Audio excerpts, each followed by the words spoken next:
Hi, I'm Daniel James, and welcome to this week's Livewire. My guest on the show started out learning the drums first, then he became a singer-songwriter and all-round musician. With Liam Fender. Welcome to the show, Liam. Good to have you on. Thanks for having us, man. How are you doing?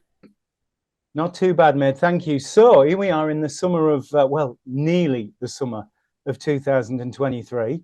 And we're going to talk about your new single very shortly. I absolutely love your new single.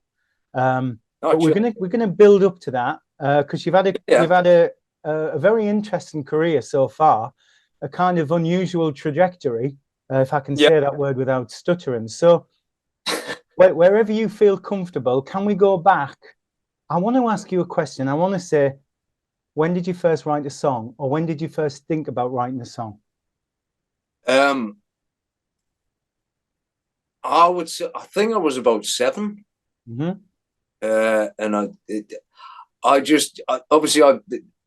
my dad's a musician, so from a very early age, it was very much on my radar that was a world that I was fascinated by. And yeah, when I was 7, I had this little sort of ghetto blaster, and a little sort of like a like a basic sort of keyboard type thing. Like a But it little had, Casio. yeah, I think it was a Roland actually. Uh-huh. It was a bit more posh than a sort of Casio, because I discovered when my dad had bought it for me for Christmas that it would go disappearing on a weekend, and then the penny dropped that he was actually using it himself for gigs. But Can yeah, I can I just ask you? You know, you yeah, said your dad was a musician. yeah, Was yeah. he in a band, or was he doing the local clubs? Was he in a cover act? What was your So dad? he did all sorts. I think he went through the whole classic thing, you know, of as a teenager in the 70s, putting bands together, and then he later went on to work the club circuits, and then went into songwriting, and actually ended up teaching eventually. So it was just such a natural thing Was there to do. music in the house as you were growing Oh up? yeah, massively, massively. Yeah, it was. It was Anything, just. any music stand out to you that your dad would play? Oh, the obvious one, Steely Dan. It was just, it was like our house was the church of Steely Dan, basically, Wow.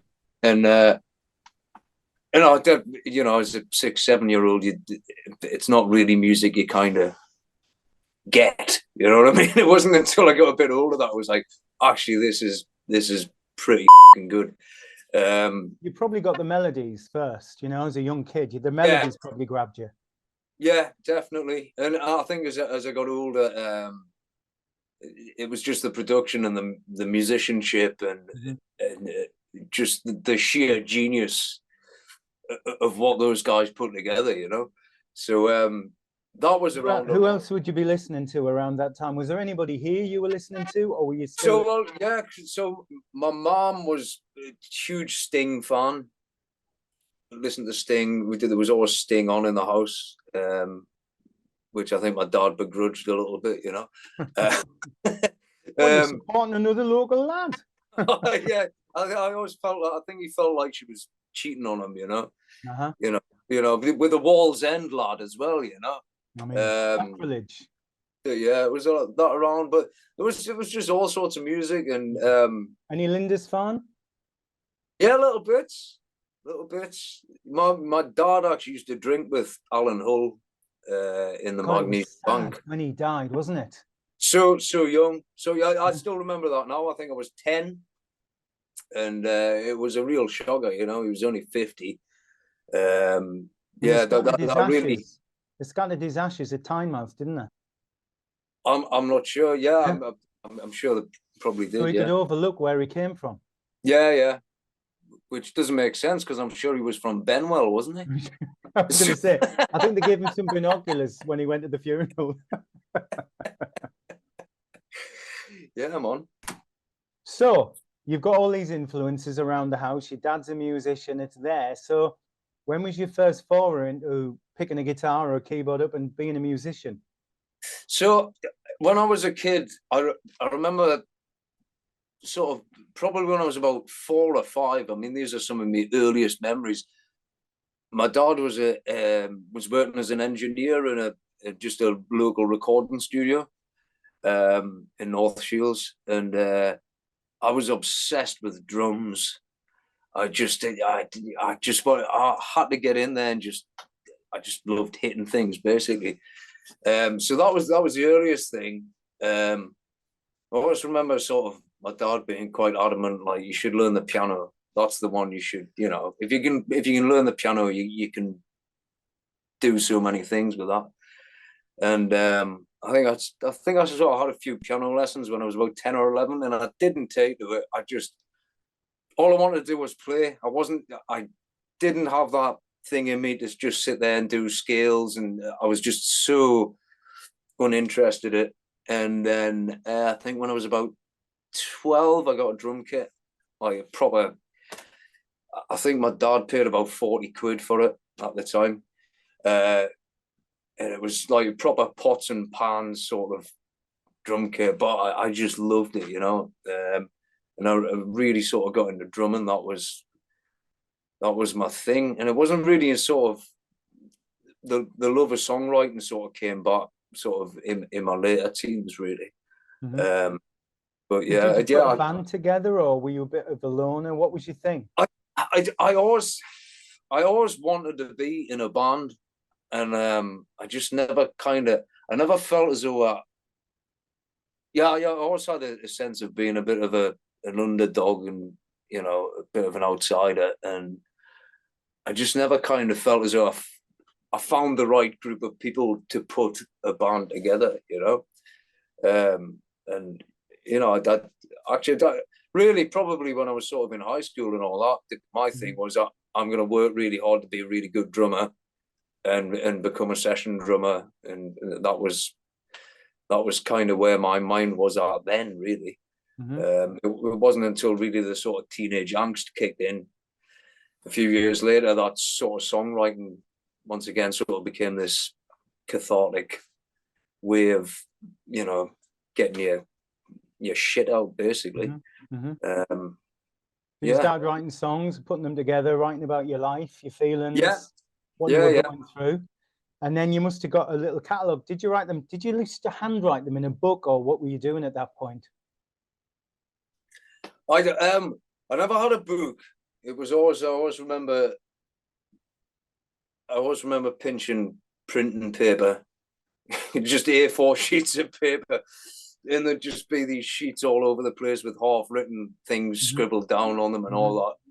You know, I love the romantic idea of a writer having this book. I've got a book somewhere, and it's about half full, and I've had it for about 10 years. I can never find it when I come up with an idea, so it's always just scribbled down. So I'm pretty bad at the sort of whole there's no set ways there. I mean, you know, we all have our ways of writing tunes. I mean, sometimes I'm on the treadmill or I'm out for a walk and an idea will come in my head. If I don't have my mobile phone on me, I'm furious, because if I don't get it down, particularly the melody, and I was at the gym the other day and I came up with this melody in my head, and I thought, as soon as I go out, I've got to put this in my phone. And somebody caught me on the way out to the gym, and they were speaking to me. And at the gym, they had piped music. And when I walked out the door, my tune had gone. Yeah, it's awful. Do you ever get that one? Where you get it? I get it all the time. I wake up in the middle of the night, and I've got this incredible tune in my head, and I'll get my phone out next to the bed, and obviously my lass is asleep, so I can't disturb her, and I'll sort of very quietly sort of sing this thing into my phone, and then I'll get up in the morning, I'm like, oh shit, yeah, I've got that thing, and you listen to it and you're like, it's inaudible, and you're like, what was it? I'll never know what that was. You've got to leave the bedroom, mate. You've got to leave the bedroom, mate. Go in the toilet, go in the front room, knock it out, and then get back in the bed. You know, I think you're being too kind. You're obviously don't want to wake your lass up, but you need to get out. It's also should have been a banger, you know. I've lost loads of bangers, man. Lost loads of them.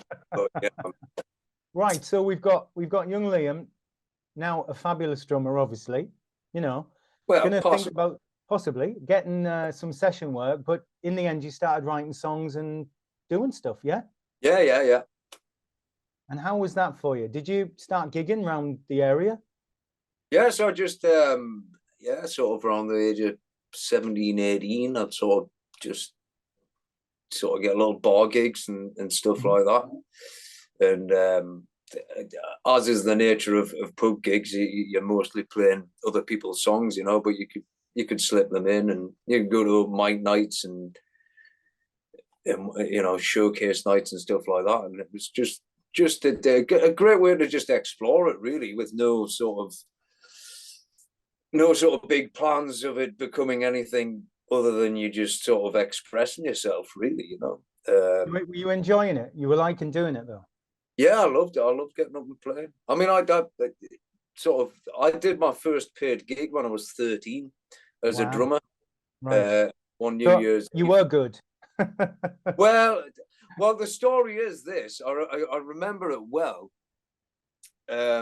My dad's mate, a guy called Gordon Bates, who's sadly no longer with us, who is responsible for my love of the Hammond organ. Incredible keyboard player. And he had this New Year's Eve gig at a pub in North Shields called the Porthole, which is no longer a pub. And it's sort of, I even sort of remember the conversation. My dad had come in from the pub a couple of nights before New Year's Eve.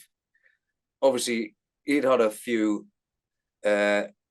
shandies, and and his mates on the phone. He's going, "I can't get a drummer for New Year's Eve. I literally can't get anyone." And my dad's sort of a bit pissed up, going, "I'll tell you who's a good drummer, War Liam." And then it was sort of the realization the next morning of what he'd done, and I sort of remember him sort of schooling us up until this sort of New Year's Eve gig. But what an experience! What a baptism of fire, and what a great way to start, you know. And did you get paid? Did you get a bit of money for it? Yeah, I do. I can't remember. I think. I mean, this was bloody hell. This was like, how old was I? 13. So this is like New Year's Eve 1998 or something like that. I think I got like 30, 40 quid, which Wow. was a lot of money, you Ah, know. yeah, yeah. Yeah. Wow. 13-year-old with that money in your pocket. Wow. I think I went and bought a cymbal or something. Yeah, probably something music, something to go with your music. Yeah, yeah, yeah. So it was, Excellent. So I looked on the net and I saw you doing a showcase somewhere around 2015 or 17 or something, which looked okay. really good. You had long hair and you were knocking it out the park with your guitar and stuff. So Right. you're doing a fair lick, you know. Crikey, I'm trying to think which video that is you're talking about. But Oh, you see, you've done that many, Manly, you've forgotten. the kind they do the rule and the one I did do it for so many years, you know. Yeah. And yeah, it's good education.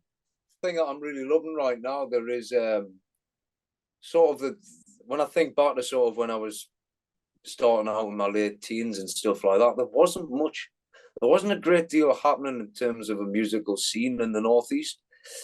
It feels so very different now. It really is a massive sort of hive of creative energy up here now, and it's so exhilarating and exciting to be sort of in amongst it and part of it, you know. It's Quite funny. exciting. I was telling somebody today because I'm originally from the Northeast, and when I was young, I had to leave the Northeast because by the time I'd done some clubs and played some places when I was younger, there was just nowhere else to go, and Yeah. it's really I mean, fantastic. I had that whole thing when I was 18. I contemplated moving to London Yeah, and doing all of that, you know, because it was it's a very different world now, I think.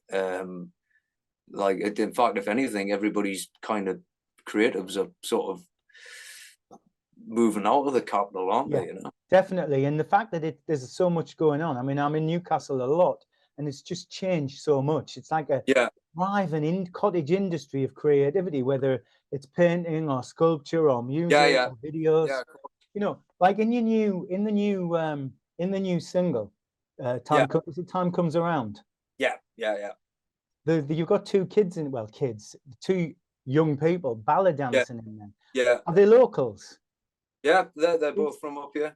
I I mean, mean, literally everyone you see in that video, all people based up in the northeast. You know. when I was a kid, think about the Billy Elliot movie. Now, Yeah, yeah, yeah. when I was a kid, if you wanted to do something in the entertainment industry, it was like someone was going to pull your teeth out with a pair of pliers. You know, Yeah, there was just it yeah. was just unheard of. And to see those two ballet dancers on there, when I was at school, no, they wouldn't have had the courage to say, "Please, sir, I want to be a ballet dancer," Oh, let yeah. alone, you know, do it in the street. I remember. I mean, even I remember sort of going. You know, when you're sort of leaving high school and you go and see the careers advisor and all that, and you know, say, you know, I want to be a musician or whatever. You know, they give you this piece of paper which give you your options, and it basically it might as well have just they might as well just get a big black marker and put "don't," you know, because it was like no, you're working class, you're bottom of the ladder, you're from North Shields, people like you don't do that, you know. It's good to know that that has moved on a bit, but it's still incredibly hard though. I think you know. So listen, you know, you've got this single out at the minute. Have you got some gigs coming up and stuff? Yeah, I've got some gigs lined up. Mostly sort of up in the northeast at the minute. I'm I doing presume they'll be on your Facebook page. yeah, they're on Facebook, Instagram, and all that. They're coming up. We got a few festivals over the summer, and we got a hometown show in September. Tickets just went on sale for that yesterday, and I think Well, you did the Riverside, didn't you? we did the Riverside in in December. That was a You did great go. gig. Okay, I bet that was cracking at Christmas, was it? It was great, and we sold it out, which was amazing. It far surpassed my expectations. So it was a real buzz, you know, because I've had quite a period of time away from sort of making music and being a musician, you know. And it How was was that? great. How was that for you when you were away? How did it feel? I kind of had to do it.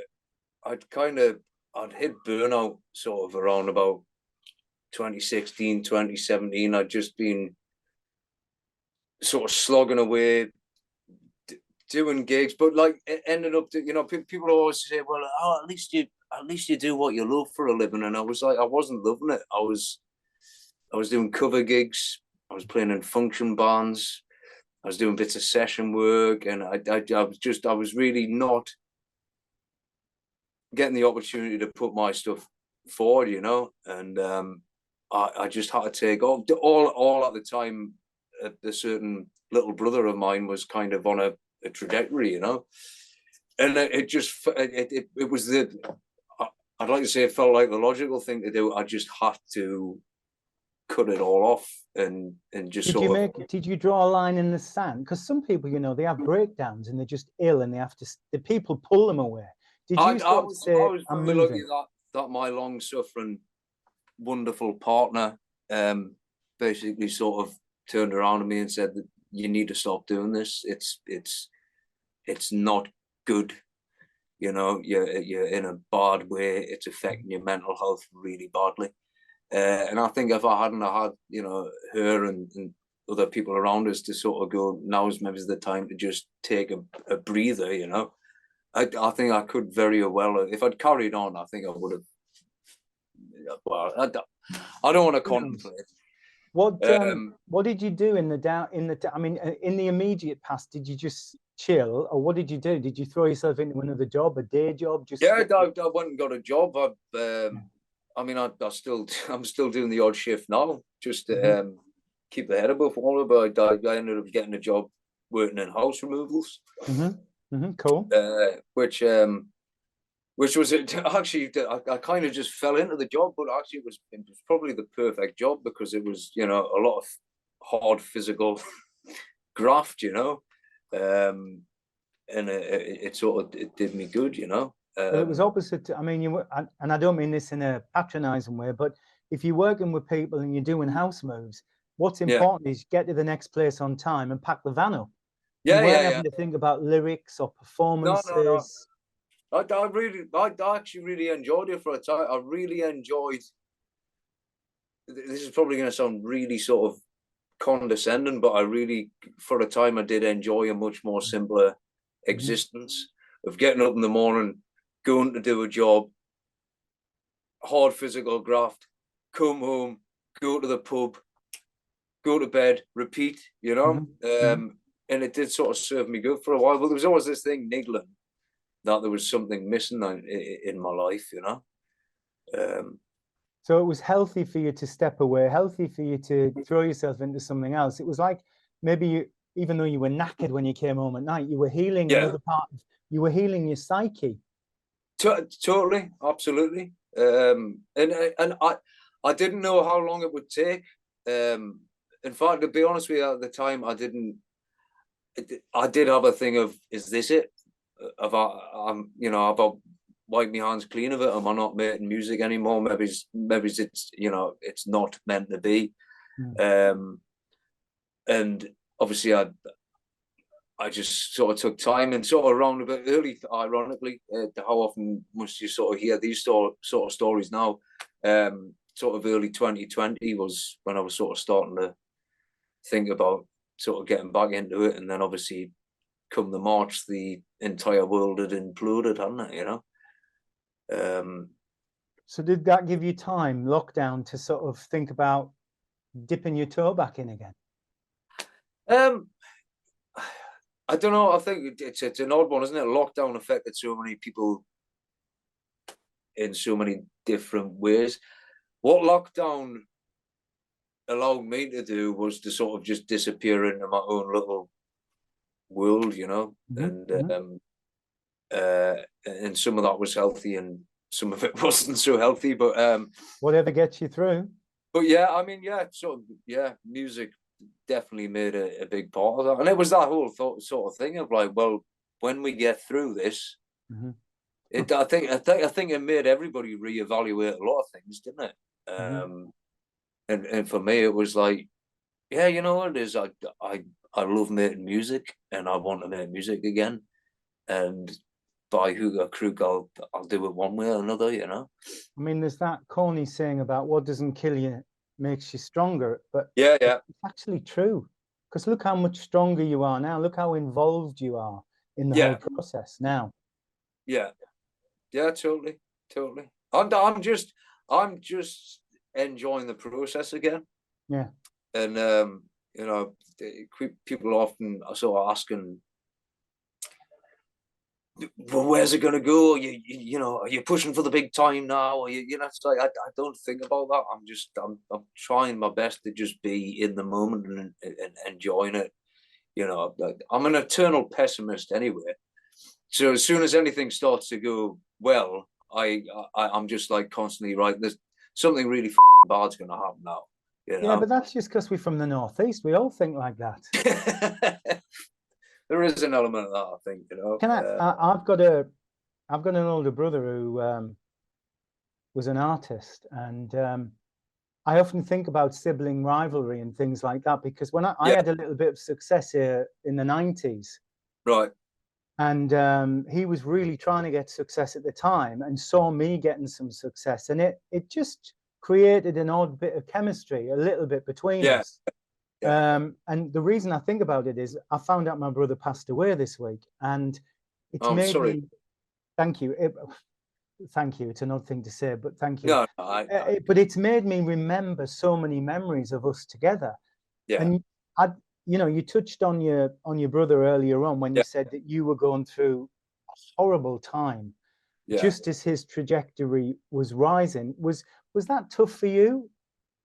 Well, yeah, of course, you know, of course it was, you know, and it's a very strange sort of set of emotions to deal with, because of, you know, he's my little brother. Of course I want him to succeed. Of course I wanted, you know, truth is, because of the nature of where I was at the time, I switched off from it all. I kind of shut down. I paid very little attention to what was sort of going on, really, you know. It's only really the sort of last year that it's sort of like that went a bit stellar, didn't it? You know. But yeah, Liam, it was tough. you're very honest about your journey, where you've said that you just had to step away because it was difficult. None of us know when and if this is going to happen in our lives. Totally not. And also the music business, I had 15 minutes or maybe 20 or maybe 10. Your brother's having a great ride, but nobody knows what the next ride's going to be or what comes along in life. Absolutely. You've pulled through this and you work. I mean, look at the stuff you're knocking out, Yeah.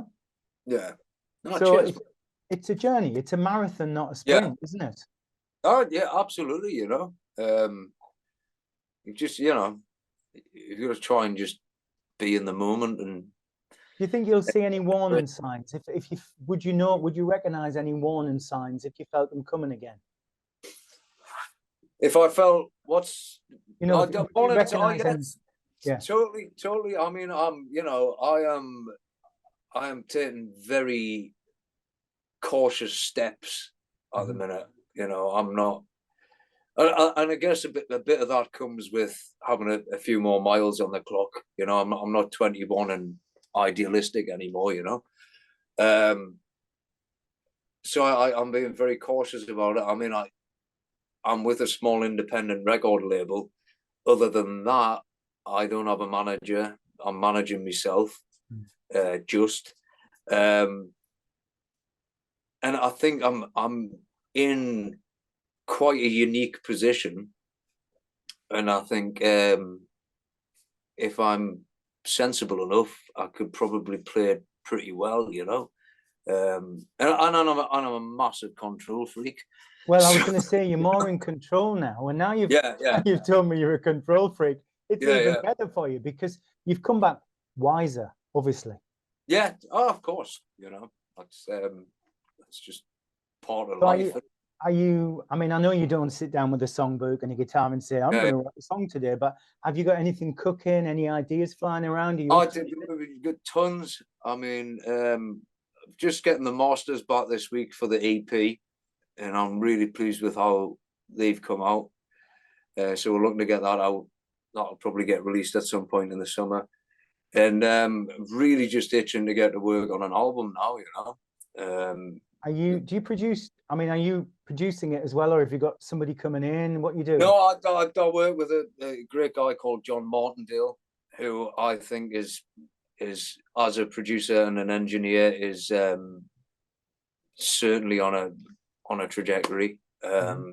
He's just phenomenal at what he does, and we're the same age, and we've had similar experiences. He was in a band called Shields. I don't know if you remember Shields. They very nearly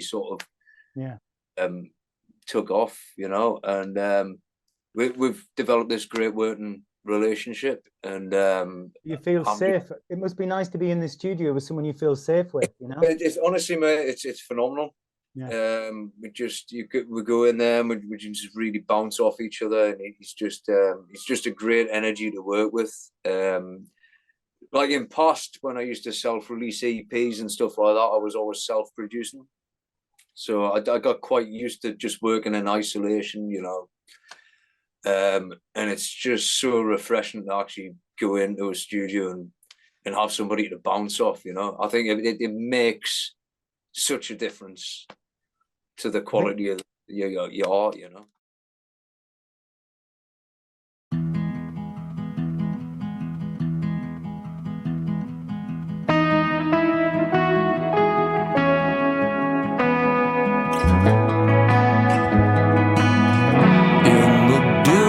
Of dusk through a soulless parade, undeniable lust, you're in trouble again.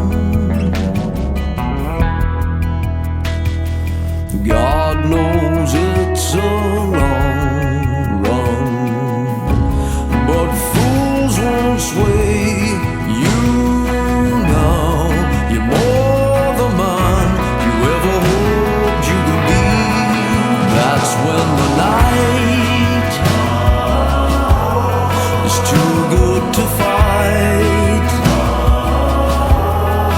Your sunken dreams falling into the wayside when your wandering heart is finally found. Hold it close when your time comes around. Are you waking the dead? Drag the past out again. Since you put it to bed somewhere else.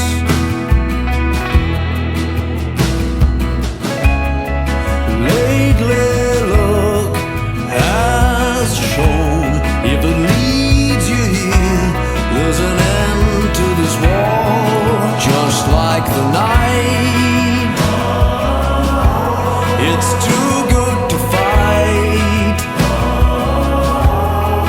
Your sunken dreams falling into the wayside when your wandering heart is finally found. Hold it close when your time comes around.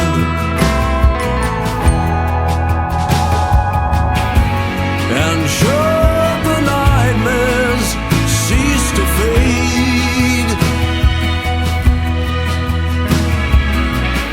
so long be gone, they will demonstrate what had fell from grace ain't here.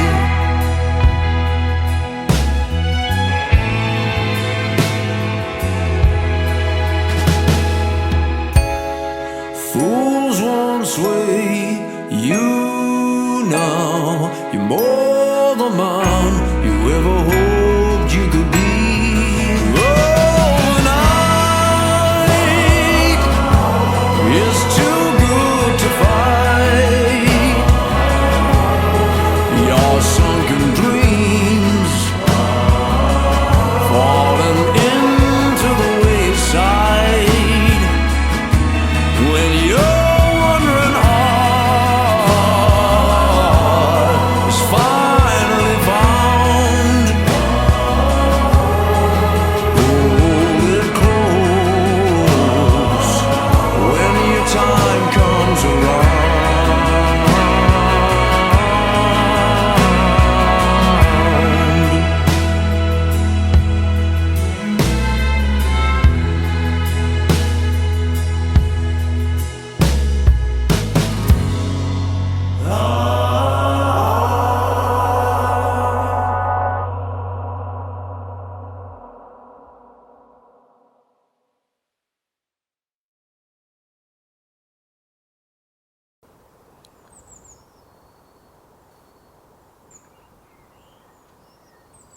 What was that about?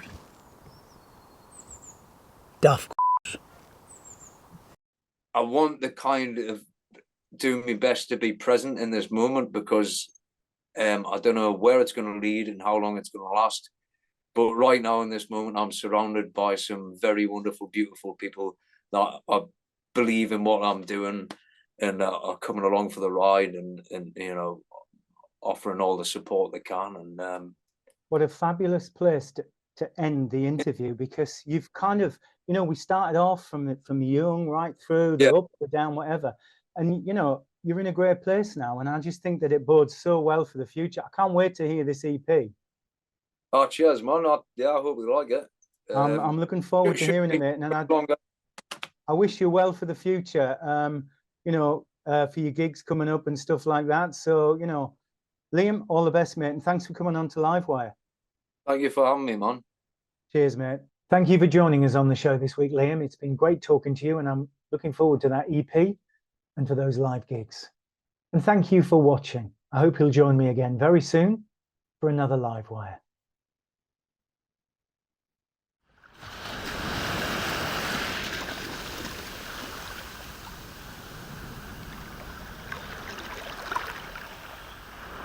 Don't follow me down to this fate. Bombs exploding in a barren place. Open arms to a cold embrace. Don't follow me down. Don't follow me down. Epic line